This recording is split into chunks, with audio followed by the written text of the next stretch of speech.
مسلمانوں کے حبشہ کے ہجرت اور شعیب بن ابی طالب میں قید ہونا۔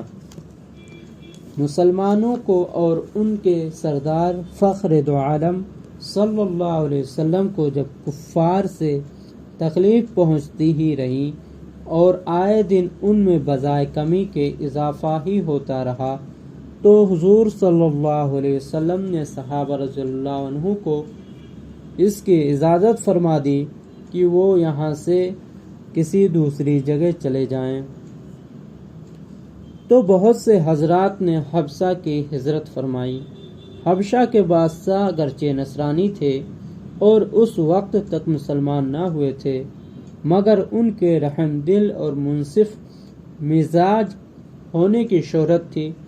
چنانچہ نبوت کے 5ویں برس رجب کے مہینے میں پہلی جماعت کے 11 یا 12 مرد اور 4 یا 5 عورتوں نے حبشہ کی ہجرت فرمائی۔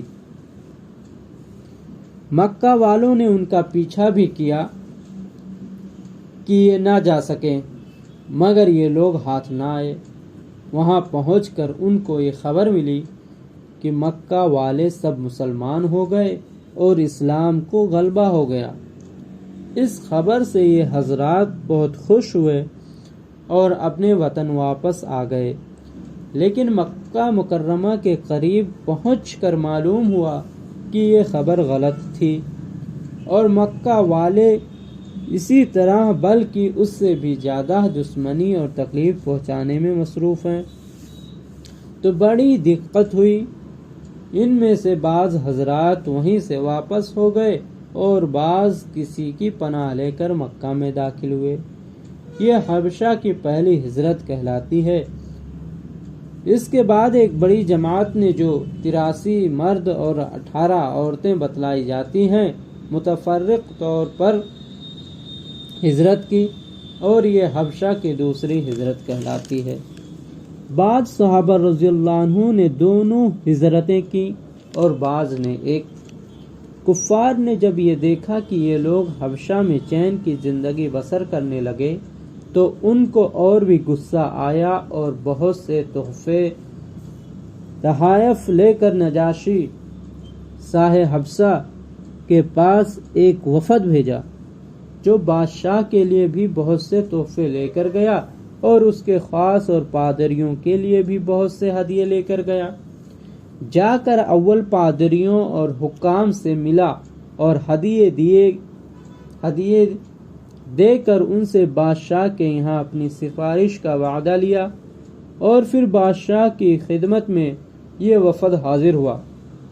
اول بادشاہ کو سجدہ کیا اور پھر تحفے پیش کر کے اپنی درخواست پیش کی، اور رشوت خور حکام نے تائید کی۔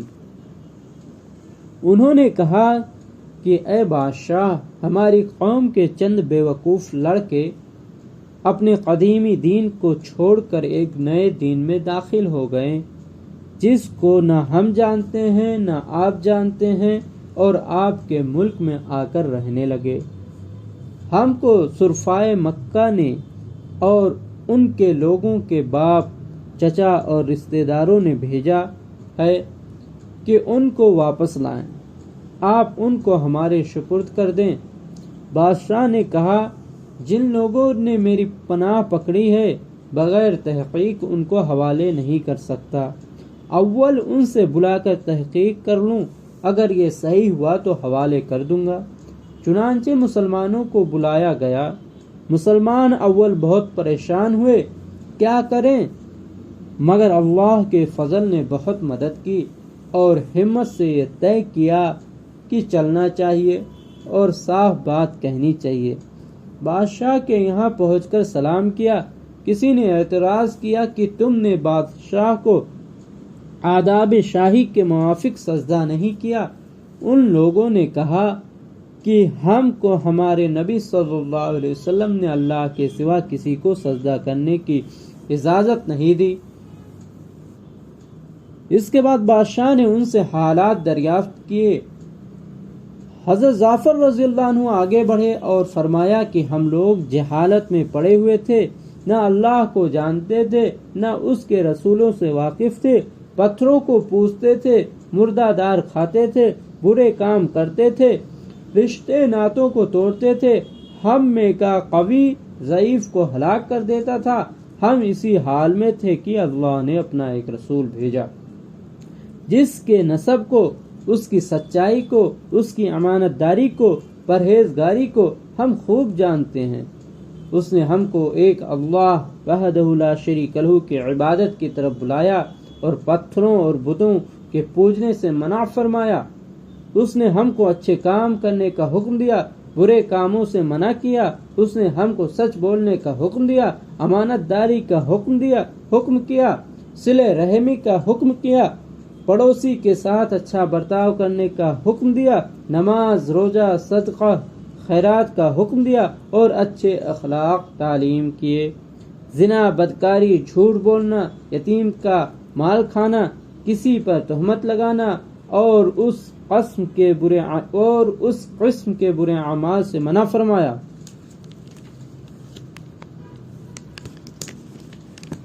ہم کو قرآن پاک کی تعلیم دی، ہم اس پر ایمان لائے اور اس کے فرمان کی تعمیل کی، جس پر ہماری قوم ہمارے دشمن ہو گئی اور ہم کو ہر طرح ستایا۔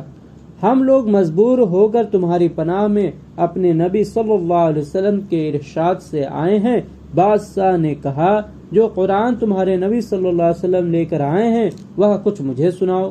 حضرت جعفر رضی اللہ عنہ نے سورہ مریم کی اول کی آیتیں پڑھی، جس کو سن کر بادشاہ بھی رو دیا اور اس کے پادری بھی جو کثرت سے موجود تھے، سب کے سب اس قدر روئے کہ داڑھیاں تر ہو گئی۔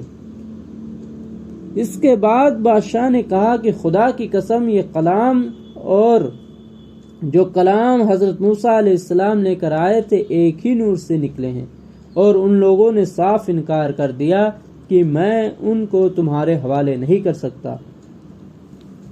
وہ لوگ بڑے پریشان ہوئے کہ بڑی ذلت اٹھانا پڑا۔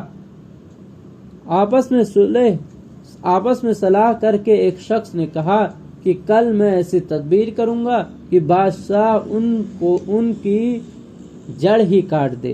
ساتھیوں نے کہا بھی کہ ایسا نہیں کرنا چاہیے، یہ لوگ اگرچہ مسلمان ہو گئے مگر پھر بھی رشتہ دار ہیں، مگر اس نے نہ مانا۔ دوسرے دن پھر بادشاہ کے پاس گئے اور جا کر کہا کہ یہ لوگ حضرت عیسیٰ علیہ السلام کی شان میں گستاخی کرتے ہیں، ان کو اللہ کا بیٹا نہیں مانتے۔ بادشاہ نے پھر مسلمانوں کو بلایا۔ صحابہ رضی اللہ عنہ فرماتے ہیں کہ دوسرے دن کے بلانے سے ہمیں اور بھی زیادہ پریشانی ہوئی۔ بہرحال گئے۔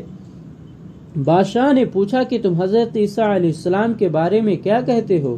انہوں نے کہا، وہی کہتے ہیں جو ہمارے نبی صلی اللہ علیہ وسلم پر ان کی شان میں نازل ہوا کہ وہ اللہ کے بندے ہیں، اس کے رسول ہیں، اس کی روح ہیں اور اس کے کلمہ ہیں، جس کو خدا نے کنواری اور پاک مریم علیہ السلام کی طرف ڈالا۔ نجاشی نے کہا، حضرت عیسیٰ علیہ السلام بھی اس کے سوا کچھ نہیں فرماتے۔ پادری لوگ آپس میں کچھ چخ کرنے لگے۔ نجاشی نے کہا، تم جو چاہے کہو۔ اس کے بعد نجاشی نے ان کے تحفے واپس کر دیے اور مسلمانوں سے کہا، تم امن سے ہو، جو تمہیں ستائے اس کو جرمانہ دینا پڑے گا، اور اس کا اعلان بھی کرا دیا کہ جو شخص ان کو ستائے گا اس کو جرمانہ دینا ہوگا۔ اس کی وجہ سے وہاں کے مسلمانوں کا اکرام اور بھی زیادہ ہونے لگا اور اس وفد کو ذلت سے واپس آنا پڑا۔ تو پھر کفار مکہ کا جتنا بھی غصہ جوش کرتا ظاہر ہے، اس کے ساتھ ہی حضرت عمر رضی اللہ عنہ کے اسلام لانے نے ان کو اور بھی جلا رکھا تھا، اور ہر وقت اس فکر میں رہتے تھے کہ لوگوں کا ان سے ملنا جلنا بند ہو جائے اور اسلام کا چراغ کسی طرح بجھے۔ اس لیے سرداران مکہ کی ایک بڑی جماعت نے آپس میں مشورہ کیا کہ اب کھلم کھلا محمد کو قتل کر دیا جائے، لیکن قتل کر دینا بھی آسان کام نہ تھا، اس لیے کہ بنو ہاشم بھی بڑے جتھے اور اونچے طبقے کے لوگ شمار ہوتے تھے۔ وہ اگرچہ اکثر مسلمان نہیں ہوئے تھے، لیکن جو مسلمان نہیں تھے وہ بھی حضور صلی اللہ علیہ وسلم کے قتل ہو جانے پر آمادہ نہیں تھے۔ اس لیے ان سب کفار نے مل کر ایک معاہدہ کیا کہ سارے بنو ہاشم اور بنو ابو مطلب کا بائیکاٹ کیا جاوے، نہ ان کو کوئی شخص اپنے پاس بیٹھنے دے، نہ ان سے کوئی خرید و فروخت کرے، نہ بات چیت کرے، نہ ان کے گھر جائے، نہ ان کو اپنے گھر میں آنے دے۔